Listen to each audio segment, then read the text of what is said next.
समझती? क्या उसे मेरे पौरुष पर, मेरे पराक्रम पर संदेह है क्या? दंतवक्र, कहीं ऐसा तो नहीं कि वो किसी दूसरे से प्रेम करती है, इसलिए मुझसे विवाह करना नहीं चाहती? उसके चाहने न चाहने से क्या होता है? तुम तो उसे प्रेम करते हो ना, और तुम्हें रोकने वाला कौन है? बना लो उसे अपनी, हरण कर लो उसका। हाँ, ले जाओ उसे चेदी देश और वहां जाकर उससे विवाह कर लो। ये शास्त्र सम्मत है और नीति भी है, और ऐसे विवाह को समाज से मान्यता भी प्राप्त है। मैं तुम्हारे साथ हूं मित्र। यदि संकेत करो तो इसी पल हरण कर लेते हैं रुक्मिणी का। नहीं दंतवक्र। क्यों? क्योंकि अब मैं रुक्मिणी से विवाह नहीं करूंगा। परंतु क्यों? क्योंकि अब मेरे मन में उसके लिए आदर के स्थान पर तिरस्कार हो गया है। तिरस्कार। अब हम शीघ्र चले जाएंगे दंतवक्र। जैसी तुम्हारी इच्छा।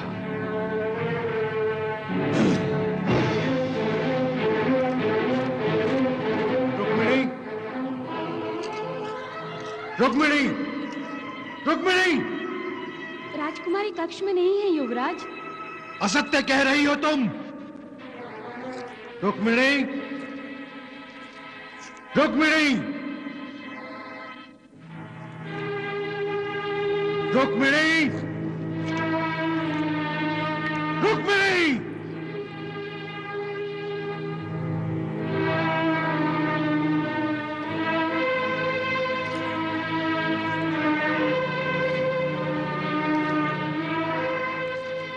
कहाँ है रुक्मिणी? मैं नहीं जानती युवराज। मालिनी,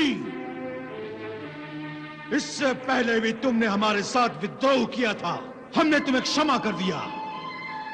इस बार अगर विद्रोह करोगी तो तुम्हें मृत्यु दंड मिलेगा। मैं सत्य कह रही हूँ युवराज, मुझे ज्ञात नहीं। झूठ, झूठ कह रही हो तुम। बताओ, बताओ कहाँ है राजकुमारी? मैं नहीं जानती युवराज, मैं नहीं जानती। प्रतिहारी! आज्ञा युवराज। इस राजद्रोही दासी को ले जाओ और काल कोठरी में डाल दो। नहीं युवराज, मैंने कोई अपराध नहीं किया। प्रतिहारी! नहीं युवराज, नहीं, मैंने कोई अपराध नहीं किया युवराज, मैंने कोई विद्रोह नहीं किया। हमसे झूठ बोल रही हो। क्या ये तुम्हारा अपराध नहीं है? युवराज के राजकाज में बाधा डाल रही हो। क्या ये तुम्हारा विद्रोह नहीं है? अब तुम्हारी जगह यहां नहीं, काल कोठरी में है। प्रतिहारी, ले जाओ इसे। नहीं युवराज, नहीं, मैं बताती हूँ। शीघ्र बताओ। राजकुमारी, राजकुमारी! शीघ्र, शीघ्र बताओ, नहीं तो। राजकुमारी भाग गई। क्या? भाग गई? कहाँ? कहाँ भाग गई? वो द्वारिका जाना चाहती थी।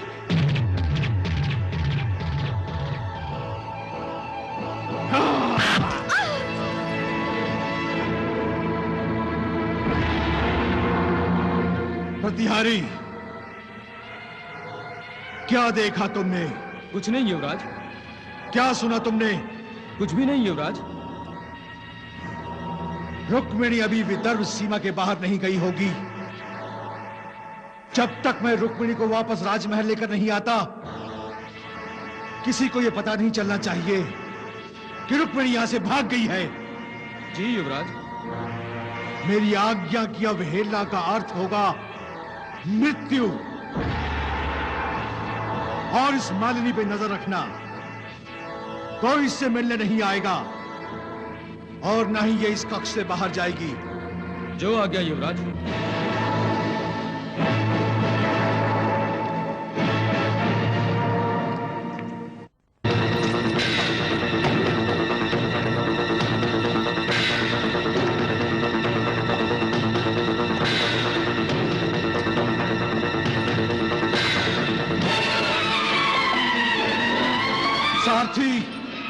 रथ की गति को और बढ़ाओ।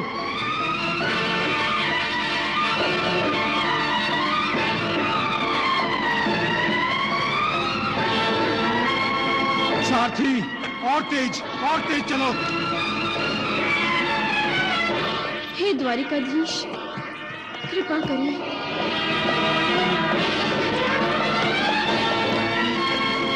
रुक्मिणी, रुक जाओ रुक्मिणी।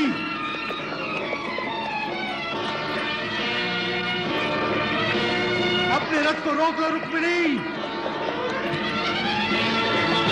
अब तुम भाग नहीं सकोगी रुक्मिणी। रुक जाओ रुक्मिणी, मैं कहता हूं रुक जाओ।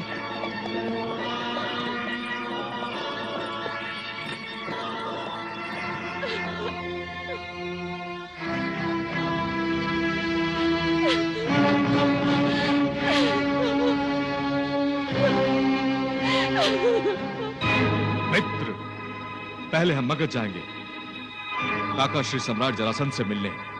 उन्हीं के कहने पर तो हमने विदर्भ की सहायता की थी। क्या मिला? अपमान।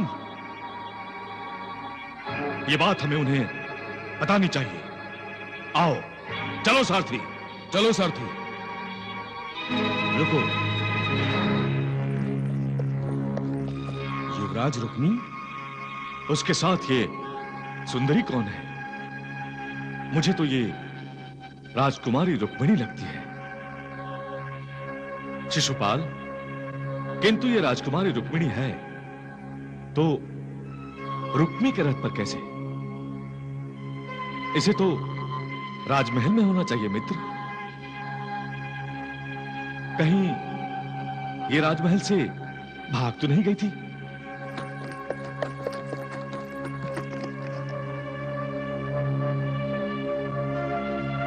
चेदीराज, करुषराज, कहां जा रहे हैं आप दोनों? हम अपने अपने देश जा रहे हैं युवराज। मुझे क्षमा मांगने का अवसर दिए बिना। चेदीराज, मुझे अपनी भूल सुधारने का समय तो दीजिए। अपराध आपका नहीं है युवराज, अपराध राजकुमारी का है। हम क्षमा याचना की अपेक्षा राजकुमारी रुक्मिणी से करते हैं। रुक्मिणी,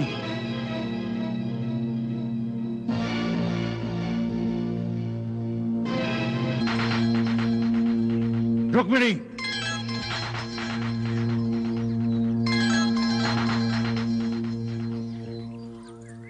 चेदीराज, मैं क्षमा चाहती हूँ।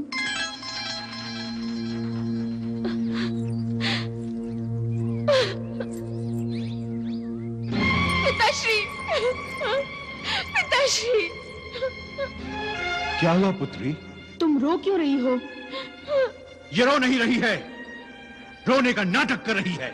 युवराज, रुक्मिणी आपकी बहन है और आपकी पुत्री महारानी, परंतु इसने आपके साथ पुत्री का धर्म नहीं निभाया। अपने स्थान पर दासी को भेजकर अब जो हो गया सो हो गया। युवराज, क्षमा कर दो रुक्मिणी को। क्षमा करने का अधिकार चेदीराज शिशुपाल को है, मुझे नहीं। किंतु वो तो चेदी देश चले गए। आप कैसे राजा है पिताश्री? यदि मैं नहीं होता तो ये विदर्भ देश कब का शत्रुओं के अधीन हो गया होता। आपसे अपने घर परिवार की रक्षा नहीं होती तो अपने देश की रक्षा आप क्या करेंगे? भैया, आप पिताश्री का अपमान कर रहे हैं। अपमान नहीं कर रहा हूं, इन्हें नई दृष्टि दे रहा हूं।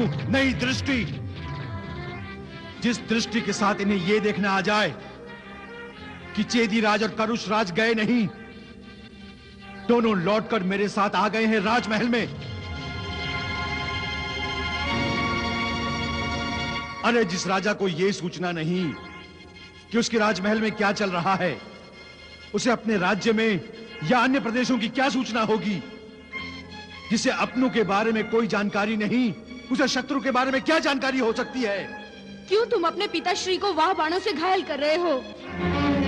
क्योंकि ये इनके प्यार और दुलार का परिणाम है कि आज इनकी सुपुत्री महल छोड़कर द्वारिका भाग रही थी। द्वारिका? हाँ, द्वारिका। और तनी पूछिए इससे ये क्यों भागकर जा रही थी द्वारिका, और यदि ये भागकर जाने में सफल हो जाती तो क्या कहती आपकी प्रजा, क्या कहते आपके संबंधी और मित्र, क्या कहते आपके शत्रु? यही ना कि जो राजा अपनी बेटी को नहीं संभाल सकता वो अपनी प्रजा को क्या संभालेगा। अरे जो अपनी बेटी पर नहीं अंकुश लगा सकता वो अपनी प्रजा पर क्या अंकुश लगाएगा। परंतु रुक्मिणी, यदि रुक्मिणी कृष्ण से विवाह करना चाहती है तो नहीं, रुक्मिणी का विवाह शिशुपाल से ही होगा और किसी से नहीं। और उस ग्वाले के साथ तो कदापि नहीं। भैया चुप। आज जो कुछ भी तुमने किया है वो राजद्रोह से कम नहीं। और राजद्रोह का दंड जानती हो? राजद्रोह का दंड है मृत्युदंड। इस रुक्मी को ये अधिकार कहां से प्राप्त हो गया भगवान कि वो देवी रुक्मिणी अर्थात साक्षात महादेवी के साथ ऐसा व्यवहार करे? देवर्षि, ये अधिकार तब प्राप्त हुआ था जब रुक्मी रत्न कुमार था। समुद्र मंथन के समय प्रभु। हाँ देवर्षि, समुद्र मंथन के समय अन्य रत्नों के साथ महामाया महालक्ष्मी का प्रादुर्भाव हुआ।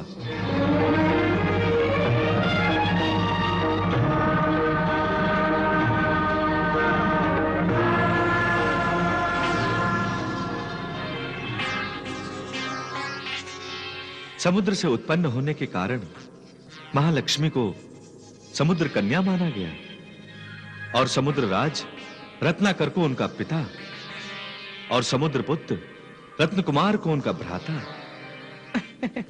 तब समुद्र पुत्र रत्न कुमार ने महादेवी महालक्ष्मी की प्रार्थना की।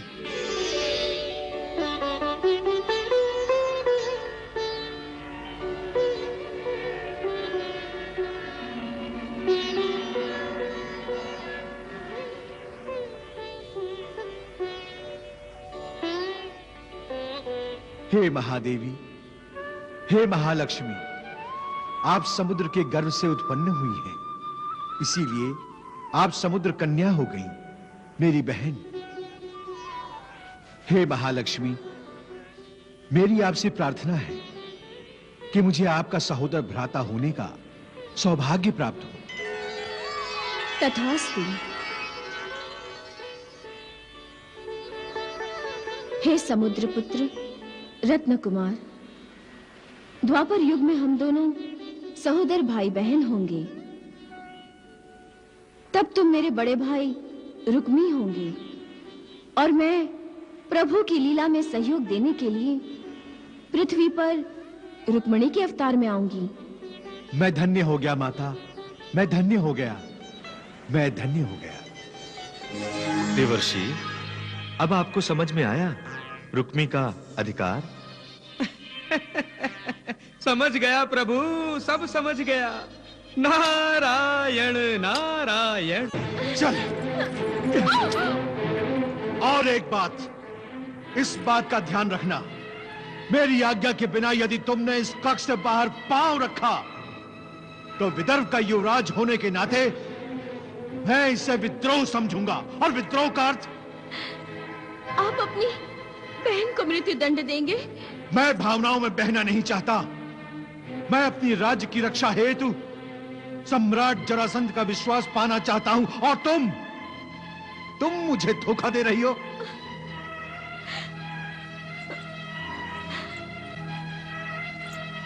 राजनीतिक महत्वाकांक्षा के लिए अपनी बहन की आकांक्षाओं की बलि चढ़ा देना चाहते हैं आप भैया? तुम्हारी आकांक्षाएं कल्पना मात्र हैं। तुम वास्तविकता से बहुत दूर की सोच रही हो। सत्य तो यह है कि चेदीराज शिशुपाल से विवाह करके त्रिभुवन के सारे सुख तुम्हारे दास बन जाएंगे। अखिल आर्यावर्त की तुम साम्राज्ञी बन जाओगी, साम्राज्ञी। नहीं भैया नहीं, मुझे ये नहीं बनना। मुझे कुछ नहीं सुनना। अब यदि एक बार भी तुम्हारे होठों पर उस कृष्ण का नाम आया ना, तो मैं सम्राट जरासंध की सहायता लेकर चेदीराज शिशुपाल और करुषराज दंतवक्र को लेकर तत्काल द्वारिका पर आक्रमण कर दूंगा। नहीं भैया नहीं। तो अब जैसा मैं कहता हूं वैसा ही करो। अपने स्थान पर तुमने दासी को भेजकर जो भूल की है और उससे शिशुपाल का जो अपमान हुआ है, मैं उस भूल को सुधारना चाहता हूं। अब तुम दोनों की भेंट इसी कक्ष में होगी। मालिनी, आगे युवराज। राजकुमारी को चेदीराज शिशुपाल से भेंट करने के लिए सजाओ। जो आगे युवराज।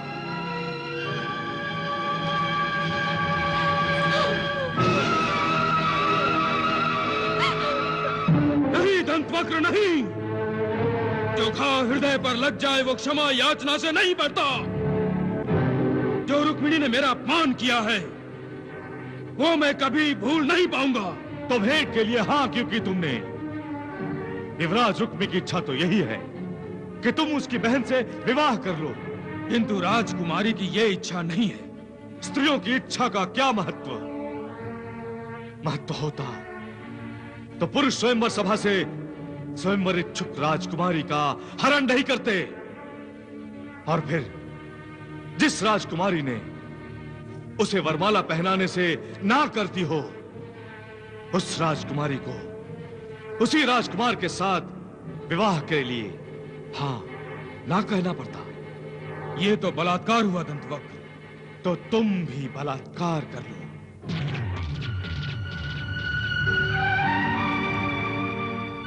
तुम्हारे स्थान पर मैं होता तो मैं भी यही करता शिशुपाल।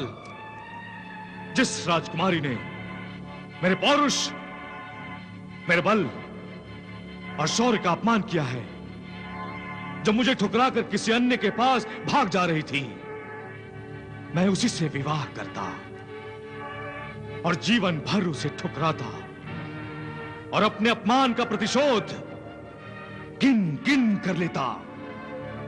हृदय पर लगे घाव तभी भरते हैं मित्र। इसलिए मेरी बात मानो और राजकुमारी से अवश्य भेंट करो। क्योंकि क्या? मित्र, मैं सोच रहा हूं कि काकाश्री सम्राट जरासंध ने हमें विदर्भ राज भीष्मक की सहायता के लिए क्यों भेजा? क्यों? कुछ न कुछ तो उनके मस्तिष्क में अवश्य होगा। तुम ठीक कह रहे हो दंतवक्र, किंतु एक बात मुझे रह रहकर उलझा रही है कि वो कौन है जिससे रुक्मिणी मिलने जा रही थी? वो कौन है जिसके लिए वो अपने भ्राता और अपने माता पिता के आदेश का उल्लंघन कर सकती है?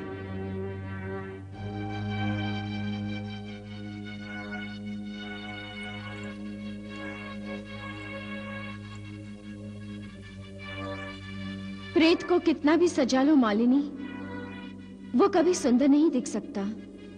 इतना निराश नहीं होते राजकुमारी। ऐसा प्रतीत हो रहा है कि आपने तो हार ही मान ली है। मेरे लिए अब सजीव होकर भी निर्जीव हो जाना है। द्वारिकाधीश का स्वप्न मेरे लिए अब केवल स्वप्न ही रह जाएगा।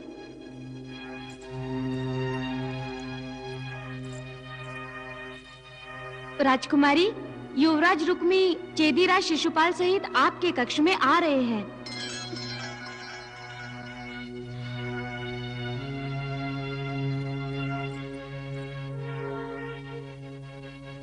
हे भगवान, मेरे भैया युवराज रुक्मी को सद्बुद्धि दो।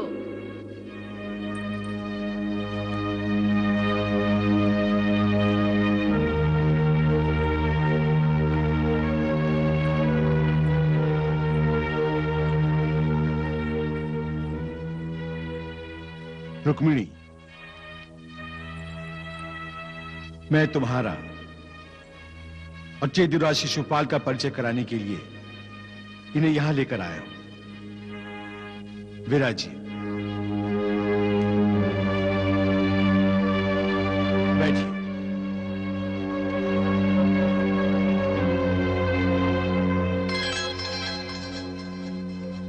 रुक्मिणी, चेदीराज शिशुपाल के शौर्य और पराक्रम का डंका आज 10 दिशाओं में बज रहा है। रुक्मिणी, मैं तुम्हारा विवाह चेदीराज शिशुपाल से करना चाहता हूं।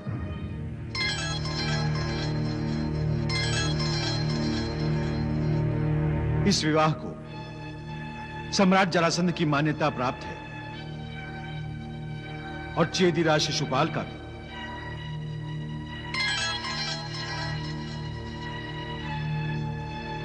चेदीराज, आप और रुक्मिणी यहां बैठकर बातें कीजिए।